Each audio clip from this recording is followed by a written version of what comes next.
YN, seorang ibu rumah tangga ini diamankan petugas setelah tertangkap hendak menjualkan barang haramnya tersebut kepada seseorang. Dari penyelidikan yang dilakukan oleh pihak kepolisian, YN berperan sebagai penjual sabu yang kemudian sabu tersebut akan dibawanya kepada seseorang yang tidak dikenalnya di kawasan Jalan Arifai. Namun saat di perjalanan, aksinya tersebut digagalkan petugas yang sudah sejak lama menyelidiki.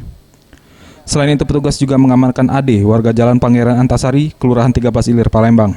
Dalam kasus ini, ia berperan memberikan sabu yang kemudian akan dijualkan YN.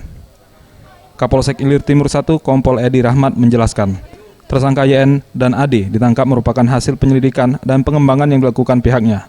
Selain itu, pihaknya mengamankan narkoba jenis sabu seberat 6 gram senilai 6 juta rupiah di kawasan 14 Ilir, Palembang. Anggota Buser IT1 melaksanakan patroli rutin, kemudian ketika di daerah 14 Ilir berpapasan dengan satu kendaraan yang ditumpangi dengan 2 orang, perempuan dan laki-laki, dicurigai.